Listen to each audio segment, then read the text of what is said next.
আসসালামু আলাইকুম। তো ভার্সিটি কোশ্চেন সলভ ক্লাসে স্বাগতম। এছাড়া কিছু সাজেশন দেওয়া হবে ইনশাল্লাহ। তো চলো শুরু করা যাক। তো দেখো যে এইখান থেকে physics first paper first chapter দেখো এগুলো মুখস্থ করা তোমার জন্য কিন্তু একবার ফরজ, ঠিক আছে। এইগুলো মুখস্থ রাখবা, মৌলিক রাশিগুলো, ঠিক আছে। তাদের দেখো এককগুলো মুখস্থ রাখা তোমার জন্য ফরজ, ঠিক আছে। এককগুলো মুখস্থ রাখবা। এই যে এককগুলো সব মুখস্থ রাখবো, সংকেত ওরকম লাগে না, বাট একক আর মৌলিক রাশিগুলো লাগবে তোমার, ঠিক আছে।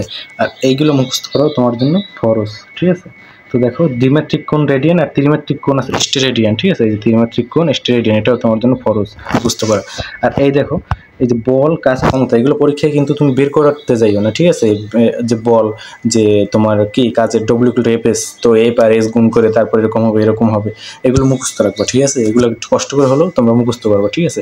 এই জন্য কি করা লাগবে, তোমাদের বেশি বেশি প্রিভিয়াস এর কোশ্চেন সলভ করা লাগবে, দৈনিক এক্সাম দেওয়া লাগবে বেশি বেশি, ঠিক আছে। তো দেখো তাড়াতাড়ি শেষ করে দিই চলো। আর এগুলো এখান থেকে আলোকবর্ষটা মনে রাখবে। 1 পারসেক সমান কত, 3.26 লাইট ইয়ার।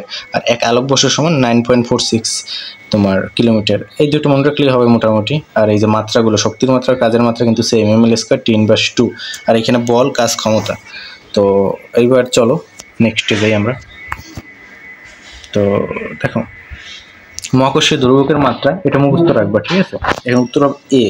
বাট এই যে বের করছে, ঠিক আছে, এফ ইকুয়াল টু এত, তুমি তারপর জি সমান সমান F D square M1 M2, তাহলে জি তুমি এফ এর মান বসাইলে।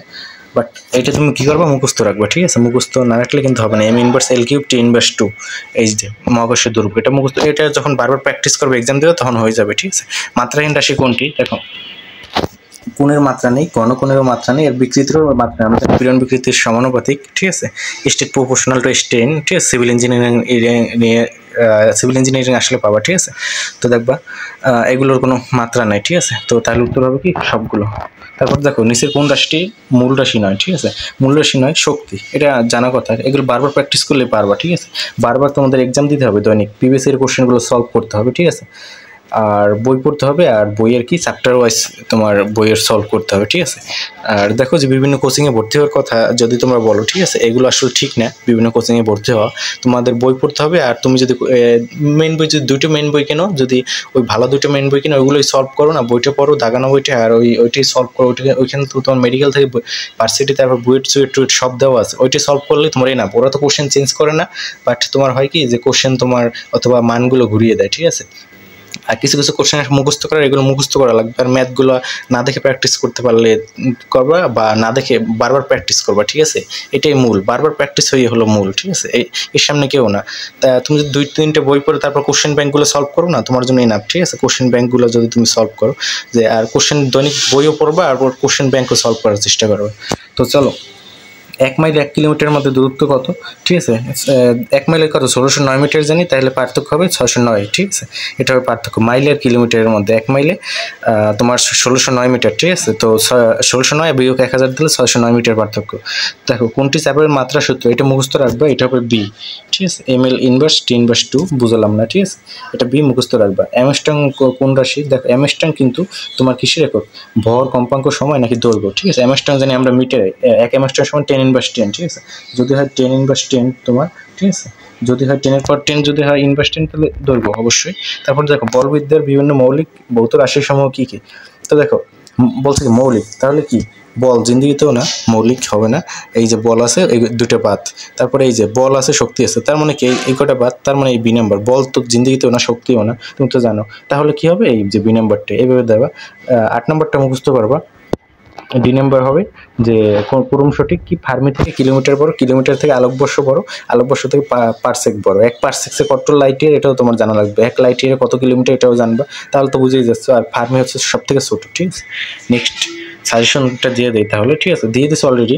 দৈনিক একটা বছর কোশ্চেন সলভ করবে, এক্সাম দেবে। এক্সাম তো মাস্ট, তুমি নিজে নিজে ওই বছরে এক্সাম দেবে, ঠিক আছে। সলভ করে ওইটার উপর এক্সাম দেবে, ঠিক আছে। ওই দেখা যায় যে প্রশ্ন তোমার সেমই থাকবে, শুধু মানগুলো ঘুরিয়ে দেবে। আর আর মুখস্থ বিদ্যা, ঠিক আছে। আর যেগুলো থিওরি আছে ওগুলো মোটামুটি রিপিট হয়, ঠিক আছে। আর ঢাবির জাবিরটা সলভ করার চেষ্টা করবা।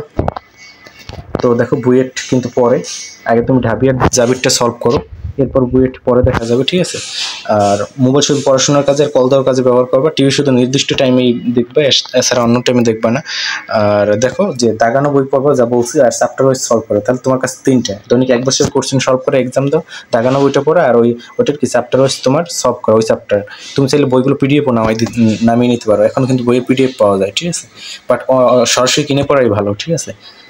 তো আর আবুল কালাম আজাদ স্যার 2টি উক্তি বলতে চাই, ভারতের যে প্রয়াত রাষ্ট্রপতি, তো উনি বলছিলেন স্বপ্ন সেটাই যেটা মানুষকে ঘুমাতে দেয় না, ঠিক আছে। তো তোমার যখন তোমার স্বপ্নের কথা চিনতে পারবা, ঠিক আছে, এটা তোমাকে ঘুমাতে দিবে না। আর নেক্সট হলো যে মেঘের বৃষ্টি পড়লে প্রত্যেকটা পাখি কোথাও না কোথাও আশ্রয় নেয়, বাট এগুলো কিন্তু মেঘের উপর দিয়ে উড়ে বৃষ্টিকে এড়িয়ে যায়। বাট এইখানে বোঝা যাচ্ছে যে তোমার অন্যরা যখন ঘুমাবে সকালে, তখন কিন্তু সকালের টাইমে উঠে তোমার পড়তে হবে। যারা ম্যাক্সিমাম সাকসেস করতে দেখা যাচ্ছে তারা সকালে উঠে পড়ে, ঠিক আছে। এই কারণে তুমি সকালে নামাজ পড়ে কিছু সময় কোরআন শরীফ পড়ে নিতে পারো, তারপরে চাইলে তুমি পড়াশোনা বসতে পারো, ঠিক আছে। আর কি বলবো, তো এই যখন দেখবে যে দুপুরের টাইম অন্যরা পড়তেছে না, তখন তোমাকে পড়তে হবে। অন্যরা যখন পড়বে না, তখন তোমাকে ওই যে ইগল মেঘের উপর দিয়ে বৃষ্টিকে এড়িয়ে যায়, বাট অন্য পাখি কোথাও না কোথাও আশ্রয় নেয় বৃষ্টির সময়। তো এই কাজটা তোমাকে করতে হবে। যখন কেউ পড়বে না, তখন কিন্তু তোমাকে পড়তে হবে দুপুরের টাইমে, সকালের টাইমে। তারপর এই টাইমগুলো তোমাকে কিন্তু কাজে লাগাতে হবে। আর পড়বা 3টে ধাপে, কোশ্চেন সলভ করবা প্রিভিয়াস ইয়ার, দাগানো বইগুলো পড়বা, চ্যাপ্টার ওয়াইজ সলভ করবা, ম্যাথ বারবার প্র্যাকটিস করবা, না দেখে করার চেষ্টা করবা। আর তোমার বইটা কি, তোমার থিওরিগুলো তোমার মুখস্থ করার চেষ্টা করবো, বাট বারবার প্র্যাকটিস করলেও এনাফ, ঠিক আছে। তো এই আর কি। ধন্যবাদ সবাইকে।